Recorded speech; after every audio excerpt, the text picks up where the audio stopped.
Bien-aimés, quelle joie de pouvoir vous retrouver encore une fois ce mercredi soir pour passer notre moment ensemble. Un moment dans la semaine qui vient égayer, changer un peu la routine de ce que nous vivons pour le moment, notre nouvelle façon de vivre, confinés à la maison.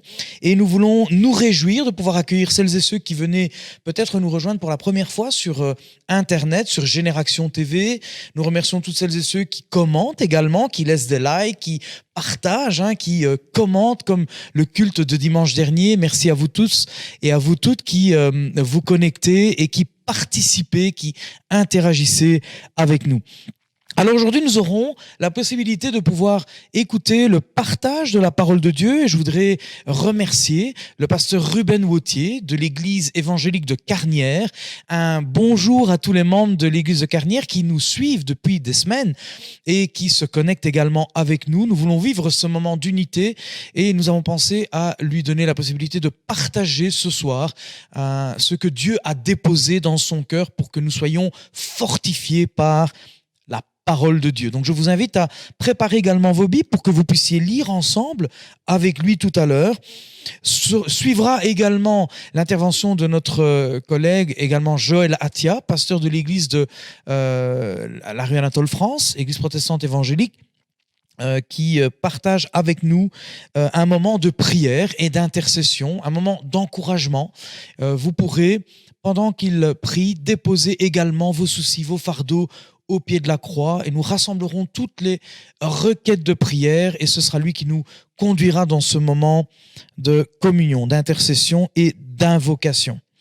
Nous voulons également nous réjouir, passer un moment dans la louange et nous remercions également les jeunes de l'Église Génération qui, semaine après semaine, ont enregistré et participent en chantant des louanges, des cantiques au Seigneur, comme le dit l'apôtre Paul dans son épître. Entretenez-vous, nourrissez-vous, fortifiez votre foi par des cantiques, des chants spirituels, des chants qui nous poussent à porter nos regards, fixer nos regards vers Jésus. Et c'est de cela dont il sera question ce soir, puisque le thème de la prédication portera également sur le fait de devoir garder nos regards fixés vers Jésus. Quand tout semble chaotique autour de nous, nous avons la possibilité de nous échapper et de vraiment fixer notre regard sur le Seigneur. D'autres recommandations viendront par après pour terminer. Alors, je voudrais également remercier les enfants qui nous suivent, qui sont fidèles et qui répondent aux messages que leurs moniteurs et monitrices leur envoient, les exercices que vous faites, l'interaction, les enregistrements.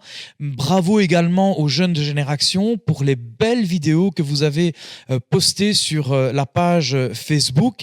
C'est vraiment très, très édifiant. Je vois que les uns et les autres vous contactez. Merci également à celles et ceux qui prennent le temps de téléphoner à nos personnes âgées, aux membres de l'Église qui peut-être ne disposent pas d'une connexion Internet. Que Dieu vous le rende pour tout ce que vous faites. Alors sans plus tarder, on va chanter ensemble, mais avant de chanter, nous allons nous préparer à ouvrir nos cœurs par une lecture d'un psaume célèbre. Ce psaume nous sera lu par Laurence Druet qui est historienne, que nous connaissons, et qui a accepté de nous faire cette lecture dynamique du psaume qu'elle va vous lire à l'instant.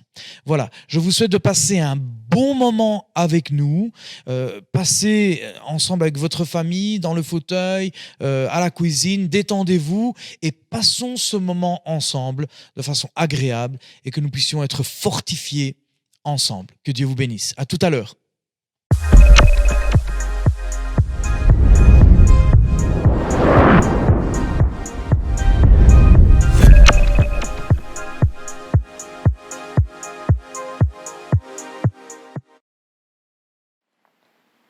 Bonsoir à tous. Je remercie le pasteur Calogero Fanara de l'honneur et de la joie qu'il me fait de m'inviter à participer à distance à votre rencontre de ce soir par la lecture du psaume 97. Et je lirai ce psaume dans la nouvelle version en français courant. Le Seigneur est roi, que la terre entière crie de joie, que les populations lointaines se réjouissent. Nuages et brouillards l'environnent. La justice et le droit sont les bases de son règne. Un feu le précède qui consume ses ennemis de tous côtés. Ses éclairs illuminent le monde, la terre les voit et frémit. Les montagnes fondent comme la cire devant le Seigneur de toute la terre. Les cieux proclament sa justice et tous les peuples contemplent sa gloire. Honte à tous les adorateurs d'idoles, à ceux qui sont fiers de ces faux dieux. Que tous les dieux se courbent jusqu'au sol devant le Seigneur. Sion l'apprend et s'en réjouit. Les villes de Juda crient de joie devant les décisions que tu as prises, Seigneur. Car c'est toi, Seigneur, qui es le Dieu très haut sur toute la terre, bien au-dessus des dieux. Détestez le mal, vous qui aimez le Seigneur. Il protège la vie de ceux qui lui sont fidèles, il les délivre des méchants. Une lumière se lève pour le juste, il y a de la joie pour les personnes qui mènent une vie droite. Vous qui êtes justes, réjouissez-vous à cause du Seigneur et louez-le en rappelant qu'il est Dieu.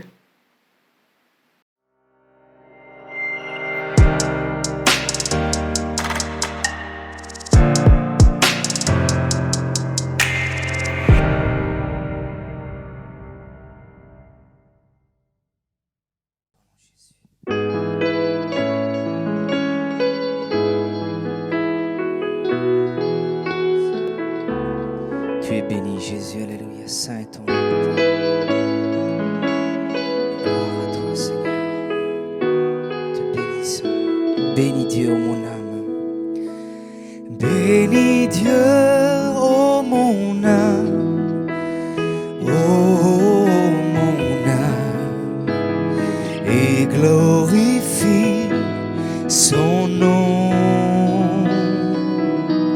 Chante plus que jamais, oh mon âme, je glorifierai ton nom. Voici l'aurore, le jour se lève, tout à nouveau je peux chanter. Malgré les circonstances et ce qui pourrait m'attendre, le soir encore, je te chanterai. Bénis Dieu, ô mon âme, ô mon âme, et glorifie son nom.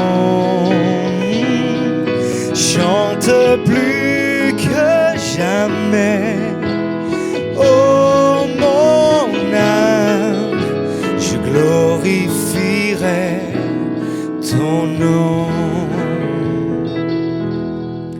Tu es bonté, lent à la colère.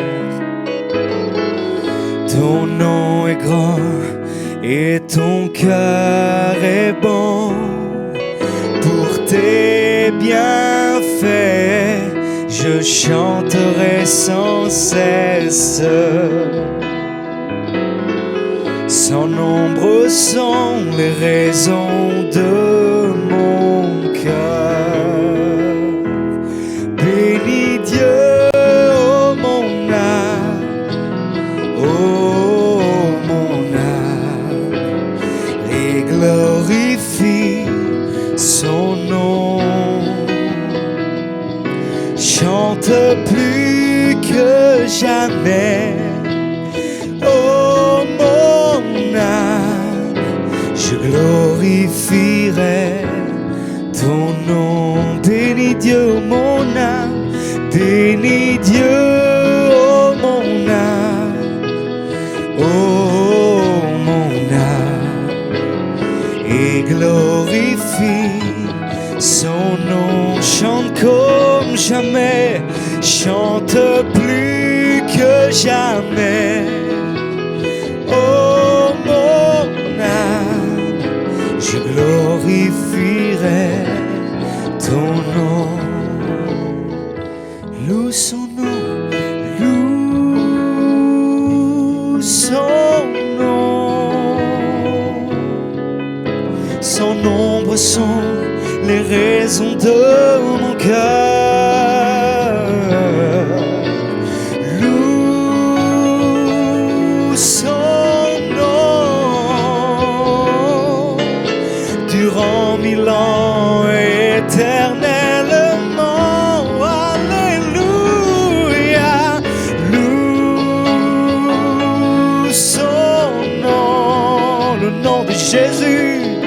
Son nombre sont les raisons de mon cœur. Loue son nom durant 1000 ans éternellement. Oh, bénis Dieu, oh mon âme, oh mon âme, et glorifie son nom. Chante plus que jamais. Oh mon âme, je glorifierai son nom. En ce jour où faibliront mes forces, cette heure approche où viendra la fin. Alors mon âme chantera encore. Durant 1000 ans puis éternellement. Bénis Dieu, oh mon âme, oh mon âme, et glorifie son nom. Chante comme jamais, chante plus que jamais.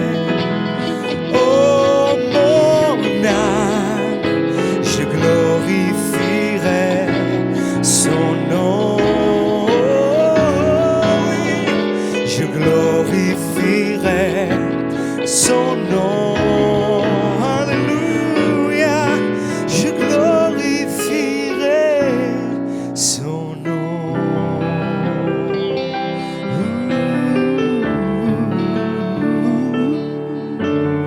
Je glorifierai son nom. Je te bénirai, mon âme. Je bénirai ton saint nom, Seigneur. Tu es béni. Ta présence est réelle dans nos cœurs, dans nos vies ce matin. Seigneur, nous voulons te louer, acclamer ton nom, bénir le trône de Dieu qui vit à jamais, qui vit éternellement.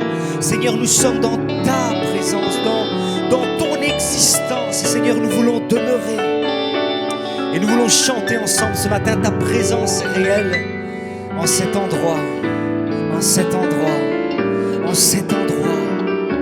Alléluia, tu nous combles, tu nous envahis. Ta présence est réelle.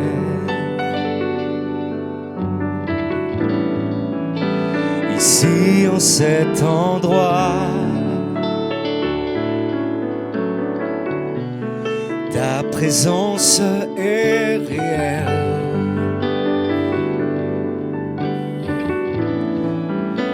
Ici en cet endroit,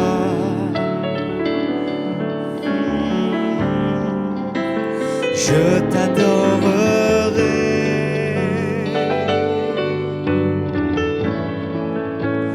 Et je te louerai.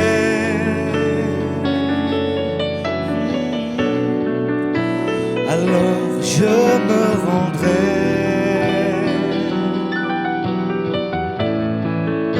complètement à toi.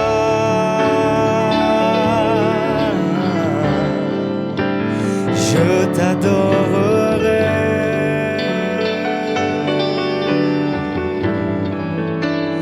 Et je te louerai, Seigneur. Alors je me rendrai complètement à toi. Ta présence est réelle. Jésus, ici en cet endroit, ta présence est réelle.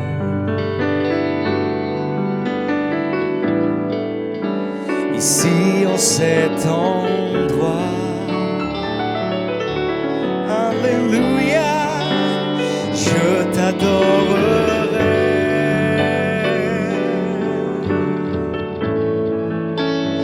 Et je te louerai.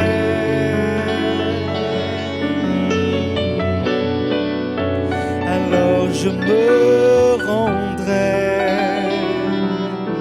Seigneur, complètement à toi.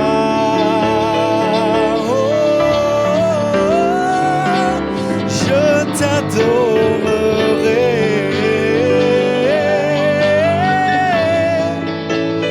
et je te louerai, Seigneur Jésus.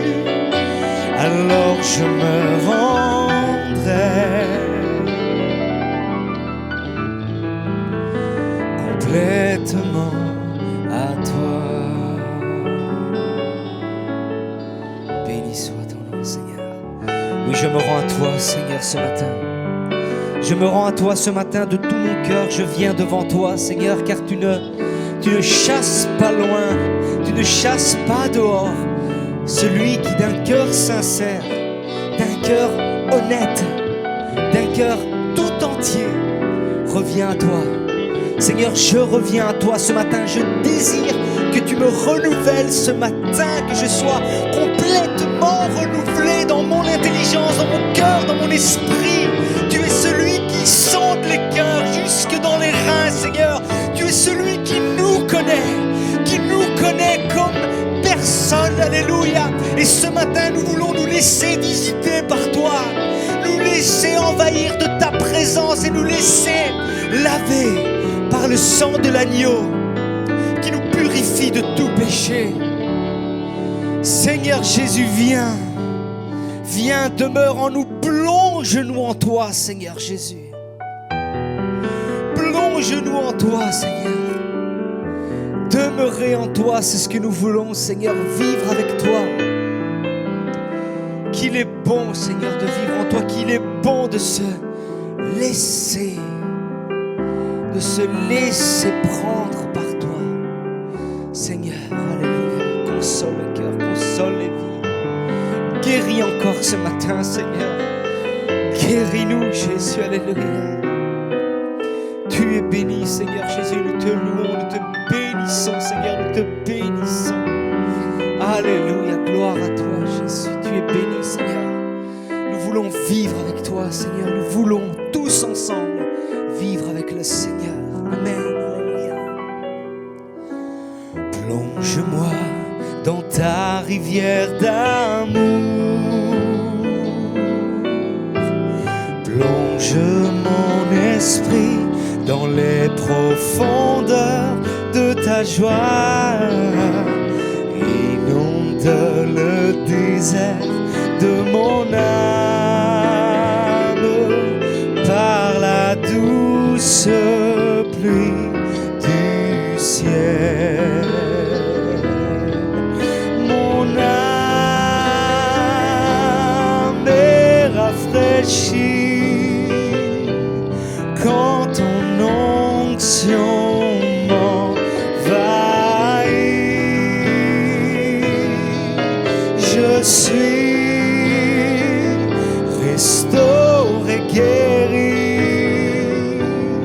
quand ton onction m'envahit.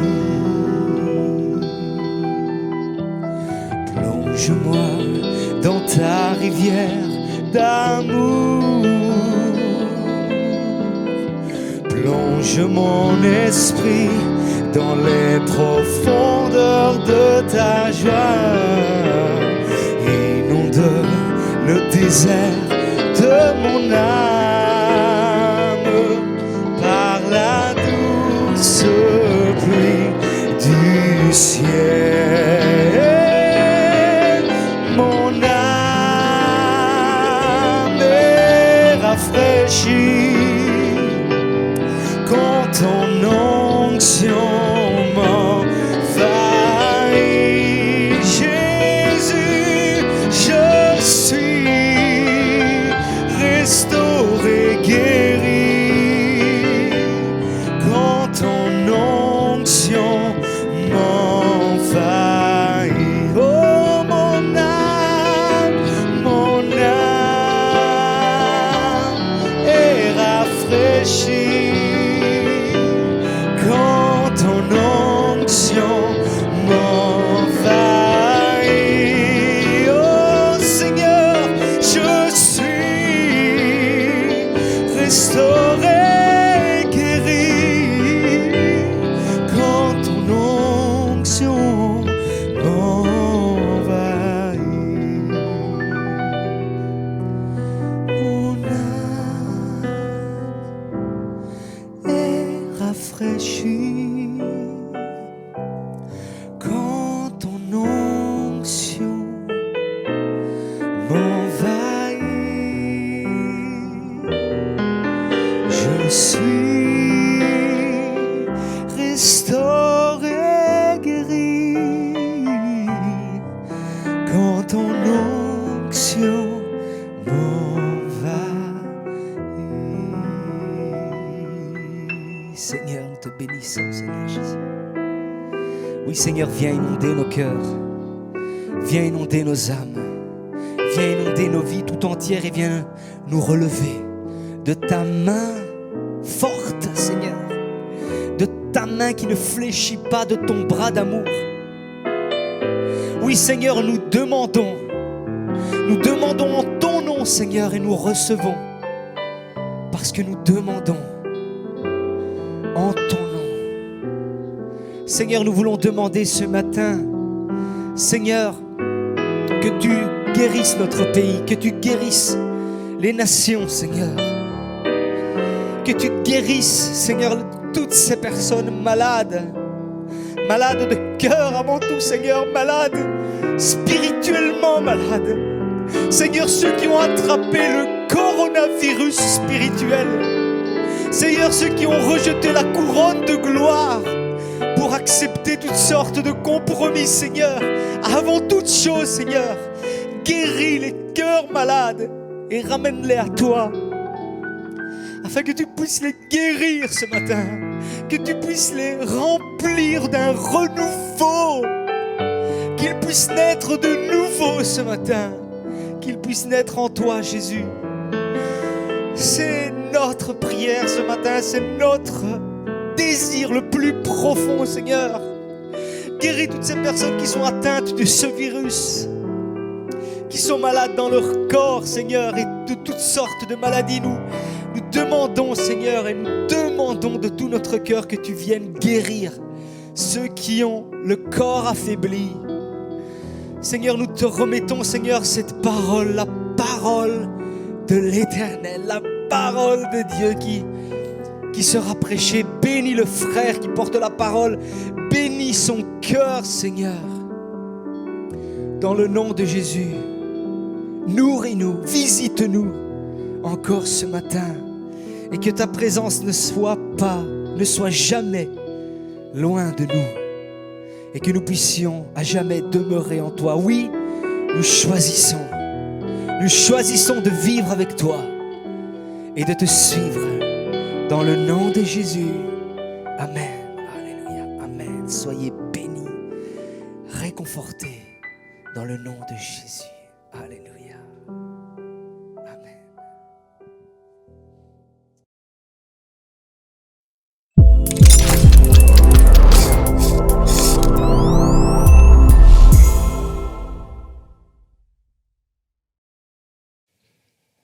Bonsoir, bien-aimés de l'Église de la Louvière. Merci au pasteur de m'avoir invité pour partager quelques pensées avec vous. Je salue également les autres membres des autres églises de la pastorale du centre que je salue au nom du Seigneur. Et aussi un petit mot pour notre église à Carnières. Je vous salue aussi au nom du Seigneur. Et je vous rappelle notre leitmotiv que nous avons choisi pour cette période de confinement. On a nos regards fixés sur le Seigneur. Et ce sera le thème de ma courte méditation de ce soir, si vous le voulez bien. Et pour introduire ce moment de réflexion, je prendrai 3 versets. Le premier, je le prendrai dans Hébreux au chapitre 12 et au verset 1, une partie en tout cas du verset 1 et du verset 2. « Courons avec persévérance dans la carrière qui nous est ouverte, ayant les regards fixés sur Jésus. » Le deuxième texte est dans Philippiens chapitre 2 verset 5. « Ayez en vous les sentiments qui étaient en Jésus-Christ. » Et dans une autre version, dans la colombe, le texte dit « Ayez en vous la pensée qui était en Jésus-Christ. » Et un troisième texte, pour terminer cette introduction, je le prendrai dans Paroles vivantes, Romains chapitre 8 verset 29.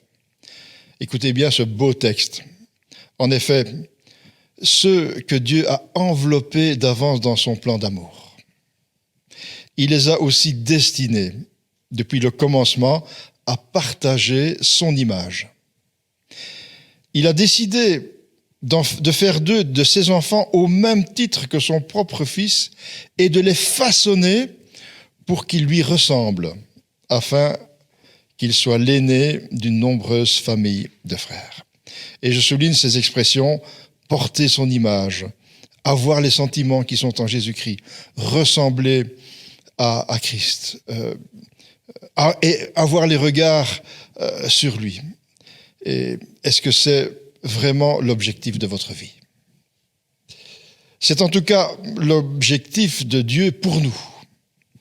La Bible nous dit que en Jésus, Dieu nous a choisis avant la création du monde pour que nous soyons saints et sans défaut devant lui. Éphésiens chapitre 1 verset 4. Et c'est vrai que Christ était saint et sans défaut devant Dieu. Nous le sommes qu'au travers de l'œuvre de Jésus à la croix. Mais ça ne nous empêche pas que nous devons essayer de lui ressembler. Et Dieu va utiliser plusieurs moyens, et quelquefois même des moyens que nous n'aimons pas trop, pour nous façonner à son image. Et le Saint-Esprit qui vit en nous va nous y aider. Il nous offre le caractère même de Jésus. Il nous propose son fruit délicieux de Galates chapitre 5. Ce fruit, c'est l'amour, la joie, la paix, la patience, la bonté, la bienveillance, la foi, la douceur, la maîtrise de soi. Reconnaissez-vous le caractère du Seigneur dans ce fruit délicieux à plusieurs goûts? Dieu veut que nous mûrissions, que nous nous développions, et afin d'atteindre la maturité spirituelle, celle qui va nous faire ressembler à son Fils Jésus. Si nous coopérons avec lui, Dieu va nous façonner à l'image de son Fils. Pour arriver à cette fin, il va utiliser plusieurs choses qu'on n'aime pas. Et je n'en verrai qu'une avec vous ce soir, étant donné que le temps est limité. Et en effet, nous n'aimons pas les épreuves, nous n'aimons pas les souffrances. Et ces semaines de crise mondiale dans laquelle nous sommes tous plongés génèrent des difficultés, des épreuves, des souffrances. Certains d'entre nous sont anxieux, sont malades, déprimés, souffrent d'une manière ou d'une autre, ou sont peut-être touchés par le virus, ou un membre de notre famille est à l'hôpital, ou bien peut-être, et nous le savons, dans les églises de la région, beaucoup ont perdu même des êtres chers. Nous sommes donc dans un moment de souffrance, de crise, de difficulté. Et ce qui est étonnant, c'est que la Bible a un regard tout à fait différent sur ces difficultés. Il y a tout d'abord ce verset de Romains 8, 28 qui nous dit que toute chose concourt au bien de ceux qui aiment Dieu, de ceux qui sont appelés selon son dessein. Toute chose, est-il indiqué. Pas que les bonnes choses, ou sinon l'apôtre aurait dit les bonnes choses concourent au bien de ceux qui aiment. Mais non, c'est aussi les bonnes bien sûr, mais aussi les mauvaises, les douloureuses, y compris nos erreurs, nos bêtises, nos souffrances. Oui, Dieu va utiliser toutes les circonstances pour nous rendre conformes et semblables à Jésus. Comment est-ce possible? Eh bien, ces épreuves, parfois douloureuses, seront permises par Dieu pour nous rapprocher de lui. Quelqu'un disait, les épreuves ne sont pas là pour nous blesser, mais pour nous aider. Et je continuerai à lire dans la parole de Dieu pour voir ce qu'elle en dit, pour nous laisser imprégner par le texte biblique. Et je lis maintenant dans Romains chapitre 5 au verset 3, toujours dans Parole vivante, où l'apôtre dit « Dès maintenant, nous pouvons être remplis de joie au milieu des épreuves et des souffrances. Oui, malgré nos difficultés, nos détresses, nous triomphons, car nous savons qu'elles contribuent à notre bien. L'épreuve nous apprend à être patients, à porter nos fardeaux sans rechigner. La patience nous affermit et développe notre force de caractère. Elle nous aide à faire toujours davantage confiance à Dieu. Lorsque nous avons traversé victorieusement l'épreuve, notre foi et notre espérance acquièrent force et constance. Et l'apôtre termine au verset 5. « Or, notre espérance ne risque pas d'être déçue, car Dieu nous aime.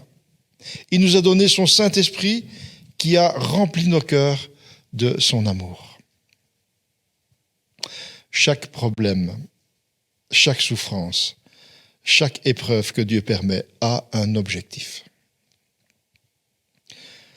Puisque nous devons avoir les sentiments qui étaient en Jésus-Christ, c'est ce que nous avons lu tout à l'heure dans notre texte d'entrée, portons nos regards vers Jésus et voyons quelle a été sa réaction quand lui-même est passé par une épreuve douloureuse. Et à part, bien sûr, le jour de la crucifixion, la veille, au soir, la Bible nous rapporte un moment terrible aussi où le Seigneur a dû passer. Je vous lis le texte dans Marc 14, au verset 32. Les disciples arrivèrent à un petit domaine nommé Gethsémanée. Jésus dit à ses disciples, « Asseyez-vous ici pendant que je vais prier. » Il prend avec lui Pierre, Jacques et Jean. Bientôt, il est comme submergé de crainte et d'angoisse. Il se met à trembler et dit à ses compagnons, « Mon âme est accablée de tristesse, d'une tristesse mortelle. Restez ici éveillés. » Le texte continue et il dit, « Il s'éloigna de quelques pas, se jette face contre terre et supplie Dieu que, si possible, cette heure de souffrance et d'angoisse lui soit épargnée. » « Père, implore-t-il, pour toi tout est possible. Détourne de moi cette coupe, écarte cette épreuve. Toutefois, ne fais pas ce que je désire, mais que ta volonté soit faite. » Jésus affronte ici une épreuve terrible. L'évangile de Marc donne même des détails en disant qu'il souffrait d'une agonie et sa sueur qui devint comme des grumeaux de sang tombait par terre. Je ne sais pas si vous avez déjà passé par une épreuve pareille. En effet, nous sommes la veille de son exécution et le Seigneur Jésus va être mis à mort. Il va non seulement souffrir physiquement, et on peut imaginer les souffrances d'une crucifixion, mais la Bible dit qu'il va être identifié au péché. Il va porter mes péchés. Il va porter tes péchés. Il va même être maudit, nous dit la parole. L'Épître aux Galates, au chapitre 3, verset 13, nous dit que Christ nous a rachetés de la malédiction de la loi, étant devenu malédiction pour nous, car il est écrit « Maudit est quiconque est pendu au bois ». Le Seigneur Jésus va être condamné à mort par Dieu, par amour pour nous. Et quelle est l'attitude de Jésus au corps même de cette souffrance? Portons nos regards sur lui. Il va prier. Et il va supplier son Père. Il lui dit, « Papa, tu sais que toutes choses te sont possibles. Pourrais-tu me délivrer de cette épreuve terrible ?» Tout de suite après cette demande, Jésus continue et dit, « Toutefois, ne fais pas ce que je désire, mais que ta volonté soit faite. » Voulons-nous ressembler à Jésus, mes bien-aimés? Ce que nous apprenons ici, c'est que nous avons premièrement le droit de demander par la prière d'être délivrés de notre souffrance, de nos épreuves et de nos difficultés. Il est normal de crier à Dieu et de lui faire part de nos épreuves, de nos souffrances. L'Épître aux Hébreux nous dira « Approchons-nous donc avec assurance du trône de grâce afin d'obtenir compassion et de trouver grâce pour être secourus au moment opportun. » Et les psaumes, lisez les psaumes, vous verrez que dans les psaumes, combien d'hommes crient vers Dieu leur souffrance et demandent de l'aide et même disent « Seigneur, pourquoi tu ne me réponds pas ?» On a le droit de dire ça à Dieu. Nous pouvons même reprendre les paroles même de Jésus où il dit « Père, tout est possible pour toi. » Mais surtout, n'oublions pas d'ajouter, comme le Seigneur l'a dit, « Toutefois, ne fais pas ce que je désire, mais que ta volonté soit faite. » Et c'est là toute la différence, mes bien-aimés. C'est là où nous avons une grande leçon à apprendre. Quand nous sommes dans la difficulté et que nous supplions le Seigneur pour nous en délivrer, il faut que nous reconnaissions la souveraineté de Dieu. Il faut que nous lui disions, Seigneur, que ta volonté se fasse pour ma vie. Tu sais, Seigneur, ce qui est le mieux pour moi. Je me soumets à ton plan d'amour pour moi. Nous avons lu tout à l'heure que Dieu a un plan d'amour pour nous. On peut dire au Seigneur, donne-moi ta force et courage pour me soumettre à ta volonté. Je désire de tout cœur renouveler ma foi en toi, sachant que tu contrôles toutes choses. Ces épreuves, mes bien-aimés, elles sont là pour renforcer notre foi. Pour dire au Seigneur, Seigneur, j'ai mal, mais j'ai confiance en toi. Je sais que tu me vois, je sais que tu compatis avec mes souffrances. Tu as promis que tu serais là avec moi. Même si je n'ai pas de réponse, parce que est-ce que le Seigneur a eu une réponse à ses prières? Un autre texte nous dit que par 3 fois, il a fait cette prière à la suite de l'un l'autre. Est-ce que Dieu lui a répondu? Non. Comme souvent, il le fait à moi. Quand le Seigneur ne répond pas, c'est là que notre foi est mise à l'épreuve. Donc, mes bien-aimés, nous allons devoir apprendre à faire confiance à Dieu dans toutes les circonstances, même quand tout nous paraît contraire, comme Jésus l'a fait au cours de cette terrible épreuve. Ayons les regards fixés sur lui. Ayons les sentiments qui étaient en Jésus-Christ. Ayons ses pensées, ayons ses attitudes. Quelle est aujourd'hui, au sein de la tempête de cette crise sanitaire, la qualité de notre relation avec le Seigneur?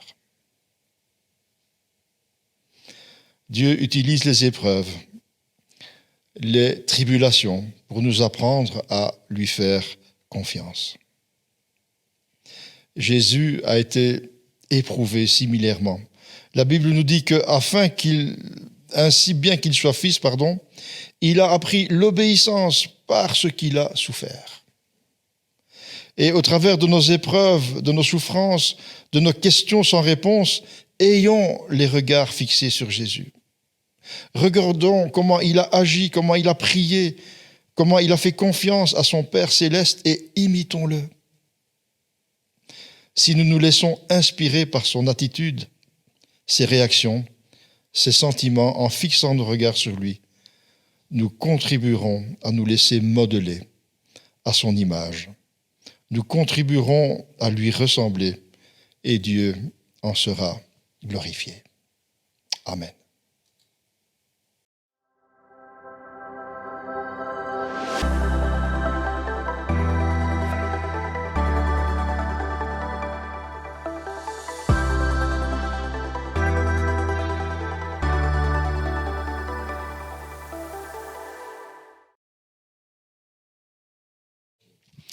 Bonsoir, nous sommes les uns avec les autres par ces merveilleux moyens techniques que sont le web et puis les moyens vidéo. Merci à chaque technicien dans chacune de nos églises qui participe à cette communion fraternelle nouvelle formule. C'est toujours le même contenu, mais c'est juste la forme qui change.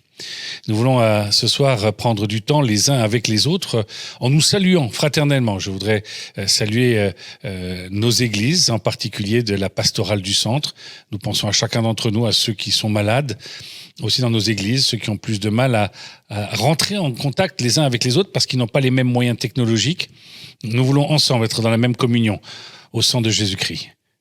Nous voulons ce soir prendre du temps pour prier les uns pour les autres, les uns avec les autres. Je pense par rapport à cela à un verset particulier. J'aimerais lire avec vous Jérémie au chapitre 15 et le verset 16. « Tes paroles se trouvaient là et je les ai dévorées. Ta parole a fait la gaieté et la joie de mon cœur, car ton nom est invoqué sur moi. » Je le relis. Tes paroles se trouvaient là et je les ai dévorées. Ta parole a fait la gaieté et la joie de mon cœur, car ton nom est invoqué sur moi. Ce verset nous encourage vivement à garder le cap, même au milieu de la tempête. Et pour Jérémie, qui était en proie à de nombreux doutes sur sa propre mission, dans le sens où il n'annonce que des mauvaises nouvelles, et même si dès le début du chapitre 1 de Jérémie, on lui dit qu'il va avoir une forme d'isolement, il va être confiné dans son monde, parce que lui annonce une mauvaise nouvelle, il est isolé des autres, eh bien, il veut garder le cap, et après avoir eu ces moments de doute et de lutte, de regret, presque de plainte, on parle des plaintes de Jérémie, nous le voyons qui reprend de la vie. Et il reprend vie parce qu'il prend et il saisit la parole de Dieu et les promesses de Dieu. Les promesses de Dieu ne sont pas seulement pour les gens qui sont en bonne santé, elles sont pour toute personne qui comprend que la santé, la vraie santé, vient de la santé de l'âme, de la restauration de l'âme en Jésus-Christ. Nous voulons ce soir prendre du temps en réfléchissant à la société dans laquelle nous sommes. Nous voulons particulièrement prier pour les autorités, afin que les autorités puissent saisir cette occasion pour marquer une forme d'unité. Nous croyons que c'est souvent dans les moments difficiles que les gens se rassemblent. Nous désirons prier pour les échevins, pour les bourgmestres, au niveau local et puis aussi pour les autorités au niveau national, fédéral. Nous voulons prendre aussi du temps pour prier pour les médecins, le corps médical bien sûr qui est en première ligne, les enseignants qui doivent révolutionner leur façon d'enseigner. Nous voulons prier pour aussi tous les parents qui sont avec cette problématique de devoir s'occuper des enfants du matin jusqu'au soir et ces enfants qui commencent un peu à en avoir marre. Nous allons prier pour qu'il y ait plus de discipline dans notre pays qu'est la Belgique, que les gens puissent suivre les consignes parce que cela va aussi influencer la longueur de ce confinement. Nous voulons enfin tout simplement prier pour chacun d'entre nous, pour que nous puissions dans ce temps particulier qu'est le confinement, de prendre du temps avec la parole de Dieu pour que la joie de l'Éternel puisse être notre joie, pour que la gaieté du Seigneur puisse être sur notre cœur, parce que nous savons que notre nom est invoqué aussi par Seigneur. Jésus intercède pour nous auprès de Dieu. Alors, nous voulons ne pas oublier non plus ceux dans nos églises qui sont encore malades à l'hôpital, ceux qui sont dans l'attente d'une opération qui est repoussée aussi à cause des risques d'infection du coronavirus.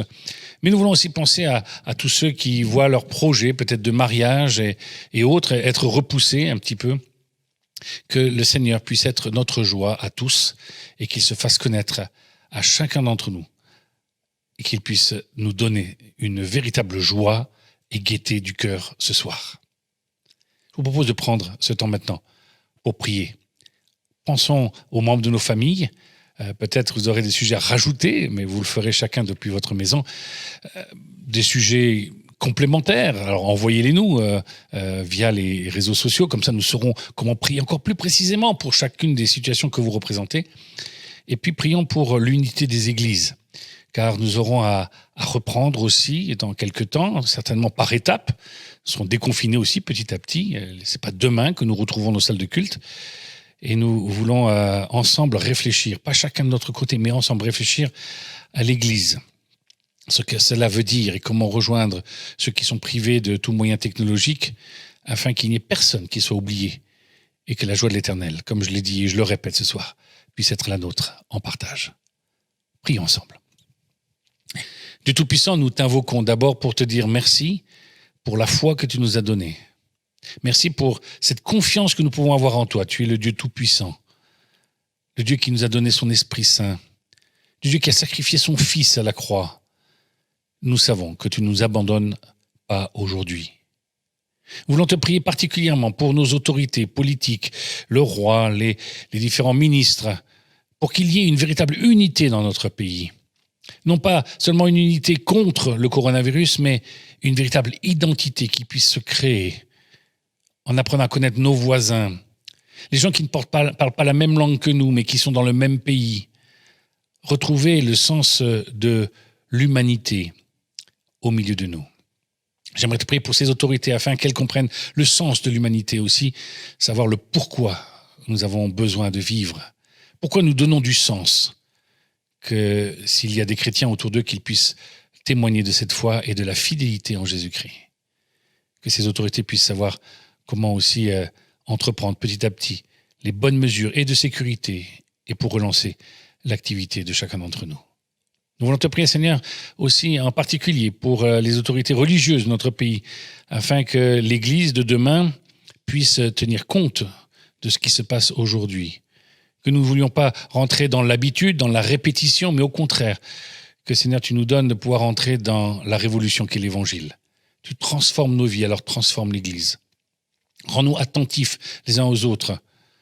Rends-nous disponibles les uns pour les autres. Merci pour ces beaux textes de Romains 12 que nous relirons encore.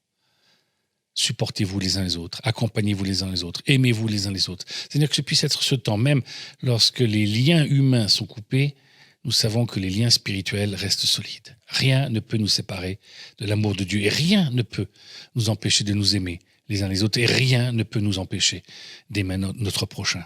À ce sujet, Seigneur, nous voulons prier aussi pour toutes les autorités, la police, pour les enseignants, pour tous ceux qui nous livrent encore tout ce dont nous avons besoin, les gens qui ont des magasins d'alimentaires, que tu puisses protéger chacune de ces personnes et leur donner de le faire avec un bon cœur chaque jour, qu'il n'y ait pas d'amertume.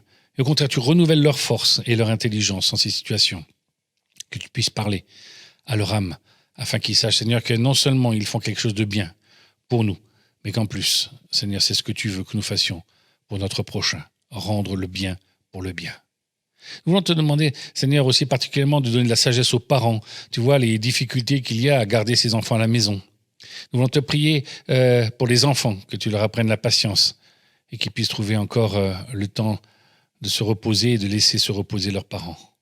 Nous te prions pour les étudiants qui voient leurs échéances repoussées. Nous voulons te prier, Seigneur, particulièrement aussi pour tous ceux qui avaient des décisions de mariage et d'autres situations, des accompagnements loupés ou manqués plutôt, Seigneur, à cause des décès où nous ne pouvons pas nous accompagner les uns les autres.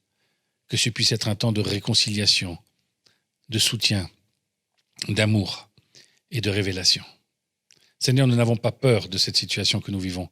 Nous voulons simplement en tenir compte pour nos vies, afin que ce qui était scorie, ce qui était de mauvaise qualité dans nos vies, puisse être enlevé et ne reste que les bonnes choses que tu y as mises, pour que ton évangile puisse transformer nos vies, puisse transformer les vies, comme celle de Jérémie.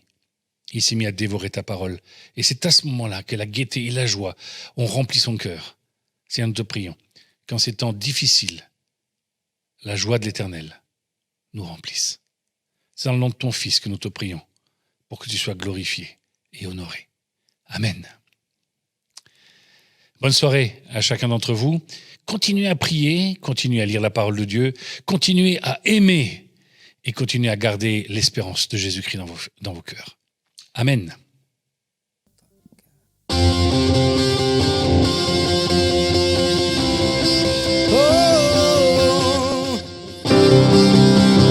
va louer le Seigneur, on va bénir une dernière fois en chantant ce chant avec moi. Le plus grand jour de l'histoire, après la mort est venu l'espoir. Chantons tous, Jésus est vivant. La croix est vide, le tombeau vide, ressuscité pour donner la vie. Chantons fort, Jésus est vivant. Vivant. Oh, oh, quelle joie, quelle joie. Mes péchés sont effacés. Oh, quelle joie, quelle joie. Il m'a changé à tout jamais. Jésus m'a transformé.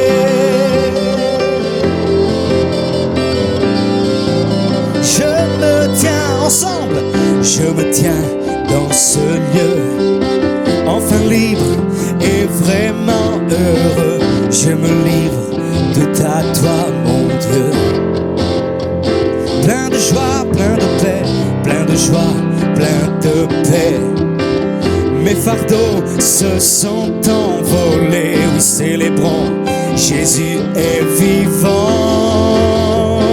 Il est vivant, alléluia. Oh, quelle joie, quelle joie. Mes péchés sont effacés. Oh, quelle joie, quelle joie. Il m'a changé à tout jamais. Oh, quelle joie, quelle joie. Mes péchés sont effacés. Oh, quelle joie, quelle joie. Il m'a changé à tout jamais. Oh, Jésus m'a transformé.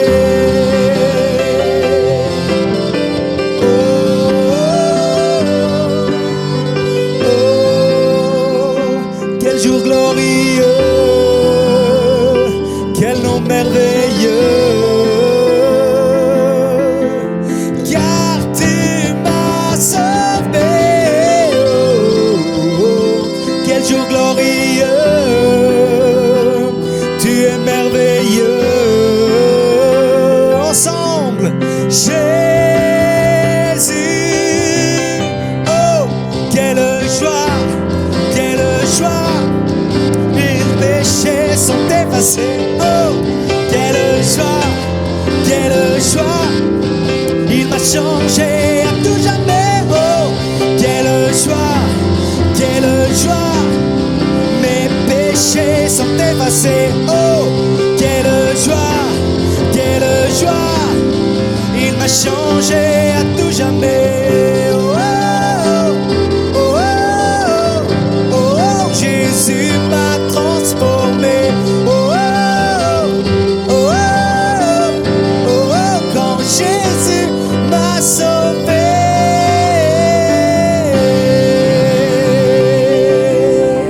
Et nous t'acclamons, Seigneur. Alléluia. Béni soit ton nom, Jésus. Alléluia. Sois béni. Que le Seigneur vous bénisse.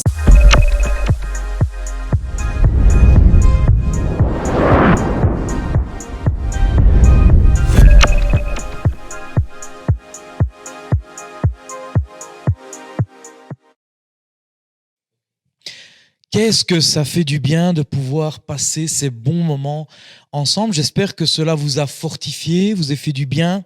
On ne pourrait pas se passer de pouvoir nous retrouver le mercredi. Donc, et de devoir toujours attendre le dimanche, c'est bien que nous puissions nous retrouver ensemble et de pouvoir, en collaboration avec nos bien-aimés des autres églises voisines, pouvoir nous encourager, nous édifier. Et je remercie pasteur Joël, pour nous avoir porté dans ce moment de prière, de penser aux autres. C'est très important de penser aux autres, de s'ouvrir à l'extérieur, de pouvoir oublier qu'on est toujours tout seul, confiné à la maison.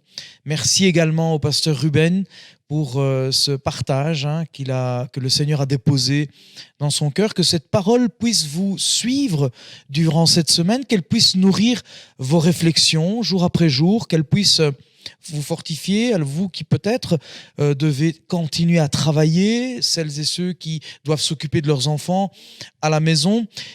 Tous et toutes, dans notre quotidien, nous avons besoin de cet encouragement, de cette édification.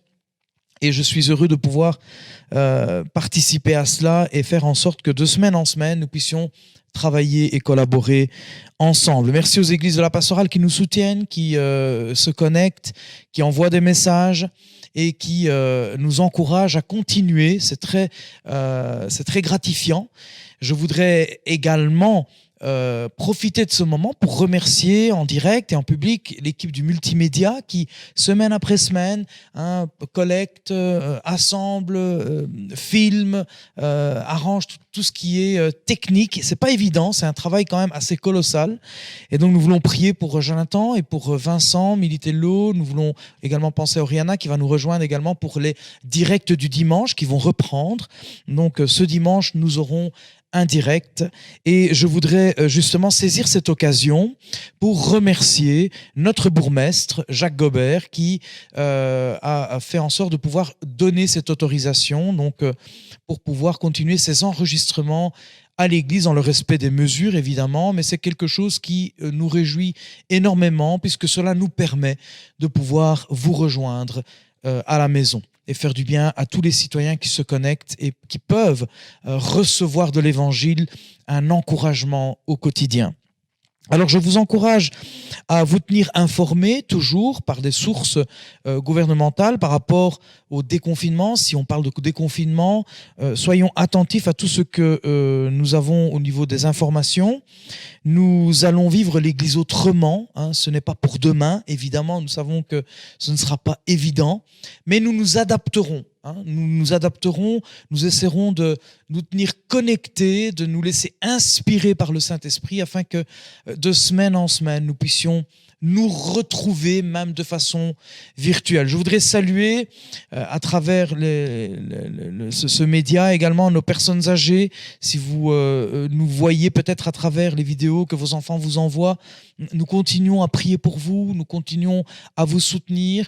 J'espère pouvoir trouver le temps également de vous téléphoner de semaine en semaine pour pouvoir toujours rester en contact les uns avec les autres. Au niveau de l'école du dimanche, c'est toujours la même chose. Vous avez vos moniteurs et monitrices qui sont là. N'hésitez pas à leur faire un petit coucou, leur laisser un message. De semaine en semaine, vous aurez toujours un programme qui est prévu pour vous. Et nous continuerons ensemble à travailler. Et nous vous demandons simplement de ne pas oublier de laisser des messages. Donc vous verrez sur votre écran, là maintenant, mon adresse email pour celles et ceux qui voudraient me contacter. Vous pouvez le faire via cette adresse email ou alors peut-être même me téléphoner sur mon numéro de GSM qui apparaîtra sur cet écran.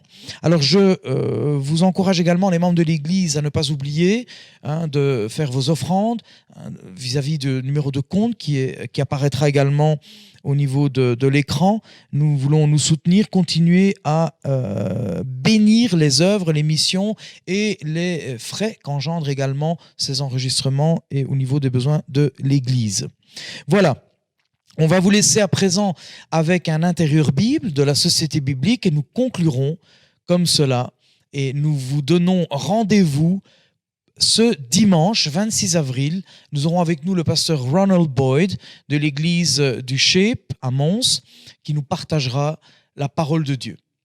Seigneur, je te remercie pour cette grâce que nous avons eue de pouvoir nous retrouver ensemble. Merci Seigneur pour ces moments de communion. Veuille bénir mes frères et mes sœurs. Merci pour la belle collaboration que nous avons ensemble avec les églises de la région, les églises de notre mouvement, les églises de la pastorale. Reste avec chacun d'entre nous. Et maintenant, que la grâce de notre Seigneur Jésus-Christ, l'amour de Dieu le Père et la communion du Saint-Esprit reste et demeure avec chacun d'entre nous. Amen. Je vous embrasse, à très bientôt, passez une bonne fin de semaine et à dimanche. God bless you.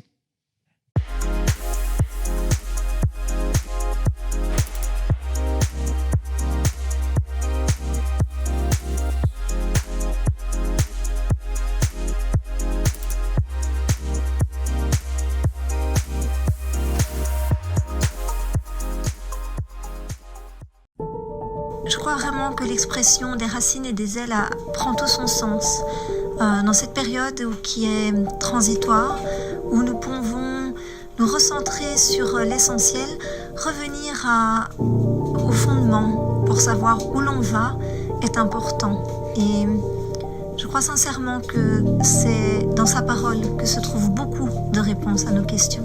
Toutes ces questions qui chatouillent et chipotent nos cœurs encore, quand, d'où, pourquoi et qui, comment, combien de temps. Le photographe italien Massimo Vitali posait hier cette seule question: quelle sera notre prochaine normalité? Car rien ne nous indique que nous arriverons à dénoncer le non-sens de tant de situations sans importance qui mangent pourtant tout notre temps. Moi, dit-il, je réapprends ce qui est l'ADN de mon métier: attendre, être patient, ne pas être anxieux. Joanne me dit qu'elle a ressenti beaucoup d'anxiété justement au début du confinement, de l'anxiété pour ses enfants et son époux Laurent, pour ses élèves aussi, mais c'est un peu dans sa nature. L'anxiété, c'est juste une peur et de l'inquiétude face à des situations changeantes. Mais oui, elle le dit, elle a été anxieuse. Et quand je suis anxieuse comme ça, je prends le temps de me poser, puis je lève les yeux vers mon Dieu qui est mon secours. Et puis, il m'a répondu très vite. Il m'a apporté son calme, sa confiance. Et j'ai pu du coup vraiment regarder, voir autour de moi, voir ses bénédictions, voir aussi à quel point je faisais partie des privilégiés, parce que je ne manquais de rien, parce que j'étais en bonne santé, parce que mes proches étaient en bonne santé. Et puis, ça m'a surtout permis de le bénir pour tout ça et de me rendre compte qu'autour de moi, il y avait des gens qui n'avaient pas tout ça. Et de pouvoir, à ma façon, malgré la distance, pouvoir les soutenir, prendre soin d'eux. Je pense que c'est la meilleure manière de bénir Dieu, c'est de partager ce qu'il nous a donné, que ce soit proposer à un voisin esselé de faire ses courses, que ce soit écouter son voisin parce qu'il passe par le deuil et pleurer avec lui, prendre le temps. Je pense que ce confinement nous a obligés à prendre le temps et de revenir à ce qui est l'essentiel, c'est-à-dire les autres, et leur apporter un peu de cette lumière que nous avons. Cette lumière qui danse en nous, cet indicible essentiel, la souplesse et la simplicité du temps que nous avons, comme un langage d'enfance toujours plus beau, une langue qui n'éteint pas la peur, mais qui veut protéger, et qui s'attentionne, et qui pense à l'autre, et qui chérit, qui dévoile en silence, et qui éveille ce courage qui souvent nous manque, d'apprendre à faire cette seule chose qui vale, vivre sa propre vie. Et tout partout sur ce sentier de rassurance, il y a ces versets qui tracent une origine et un sens, comme des petits cailloux posés à vue. Joanne en a un qu'elle serre dans sa main tous les jours, dit-elle. Tous les jours, depuis très longtemps, c'est dans le calme et la confiance que sera votre force. Et c'est un verset qui m'a toujours suivi parce que je suis d'un naturel stressé et il m'a souvent fait beaucoup de bien. C'est une promesse à laquelle je m'accroche. Mais j'ai pu relire également 2 Corinthiens 11, verset 2. C'est une invitation à revenir à la simplicité du message du Christ. Et dans ces temps où l'on observe une grande distance entre les personnes humaines, une grande distance avec la nature, avec Dieu, je crois vraiment que cette simplicité du message du Christ nous rappelle de revenir aux autres, de revivre en harmonie avec cette création qui a été faite pour nous, mais surtout à la simplicité de la relation personnelle avec Dieu. Et c'est là-dedans, je crois, que nous pourrons trouver notre harmonie et notre équilibre. 2 Corinthiens 11, 2, Paul parle de cet amour si grand qui vient de Dieu et qui, oui, tient notre cœur et notre âme en équilibre. Cet amour qui, quand nous sortirons de cette saison, nourrira notre courage, non pas de se précipiter à recommencer, non, le courage simple et nu de mobiliser en nous tout ce qui peut commencer dans cet amour. Attention, la Bible peut faire gravement du bien à la santé. Elle ne contient ni diluants, ni agents toxiques, ni substances allergènes.